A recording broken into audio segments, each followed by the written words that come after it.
বন্ধুগণ, আমি কোরআনে পাকের একটি আয়াত তেলাওয়াত করেছি সূরা হামিম সাজদা থেকে। লম্বা কোনো আলোচনা আমি করব না।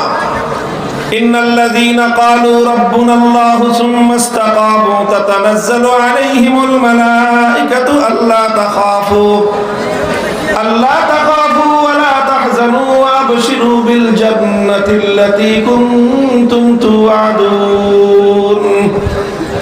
ছোট্ট দুটি কথা এই আয়াতকে সামনে রেখে আমি বলবো। এক নম্বর একটা কথা হলো তাওহীদের কথা, ঈমানের কথা, একত্ববাদের একটা কথা। এই একটা পয়গাম আমি আমার জাতিকে, আমি আমার দেশবাসীকে, বিশেষ করে আগামীর তরুণ প্রজন্মের সামনে আমি খোলাসা করার জন্য চেষ্টা করতেছি। সব জায়গায় কথা ঘুরে ফিরে আমি এই কথাগুলি মানুষের সামনে বলার চেষ্টা করছি। তাওহীদ, তাওহীদ মানে কি? একত্ববাদ। তাওহীদ মানে একত্ববাদ। একত্ববাদ মানে হলো আল্লাহ এক এবং অদ্বিতীয়। আল্লাহ এক এবং অদ্বিতীয়।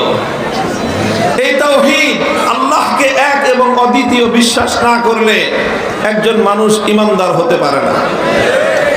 তাওহীদ হলো ঈমানের সবচেয়ে গুরুত্বপূর্ণ বুনিয়াদ, ঈমানের ভিত্তি এবং সবচেয়ে গুরুত্বপূর্ণ ভিত্তি, প্রধান ভিত্তি, প্রথম ভিত্তি হলো তাওহীদ। এই জন্য যখন মানুষ কবরে যাবে সর্বপ্রথম প্রশ্ন হবে তাওহীদ নিয়ে, মার রব্বুকা, বলো তোমার রব কে। কথা বলেন ঠিক না বেঠিক? প্রশ্ন হবে মার রব্বুকা, কে তোমার রব, এই প্রশ্নটা হবে। এখন এই প্রশ্নের জবাব তো দিতে হবে যে আমাদের রব কে। শুধু মুখে বললে হবে না, কে আমাদের রব এই বিষয়টা বুঝে শুনে কার্যে পরিণত করতে হবে। কথা বলেন ঠিক না বেঠিক? তা আসলে আমরা আল্লাহকে যে রব বলি এটা শুধু মুখে মুখে বলি না আসলে বাস্তবেই আমরা আল্লাহকে রব মানি? বাস্তবে কতটুকু রব আমরা মানি আর কতটুকু মানি না একটু আমরা আলোচনা করে দেখব। মুহতারাম হাজিরিন, আমি বলেছিলাম তাওহীদের কথা, একত্ববাদের কথা।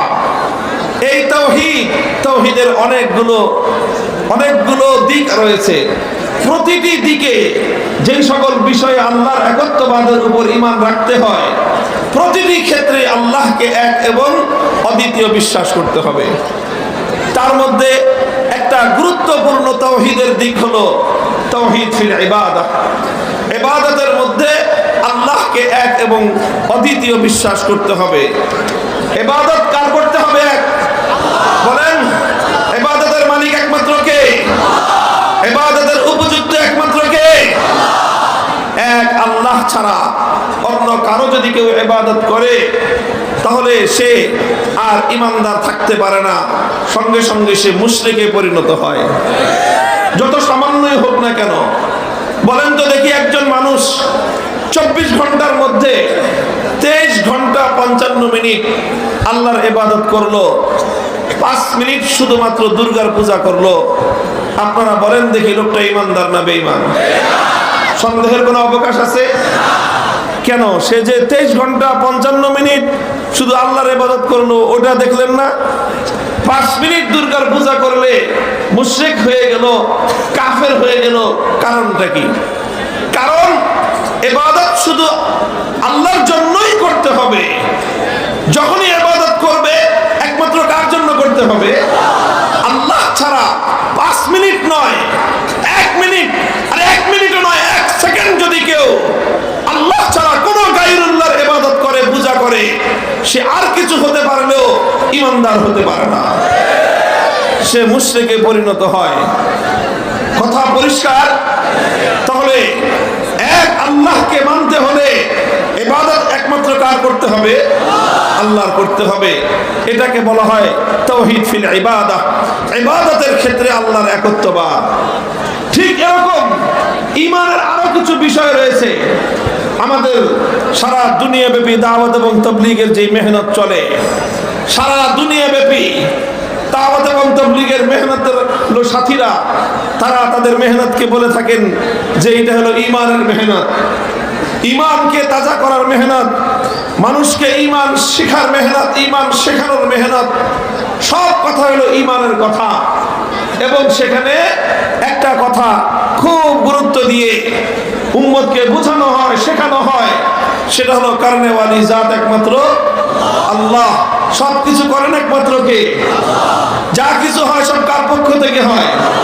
খাওয়ান কে? পরান কে? সব কিছু করেন একমাত্র আসলে কে? এই কথাটা এমন ভাবে ওনাকে ওখানে বলা হয়, বলতে বলতে বলতে বলতে প্রত্যেকটা মানুষের হৃদয়ের গহীনে এক আল্লাহর পক্ষ থেকে যা হওয়ার হয় এই ইয়াকিন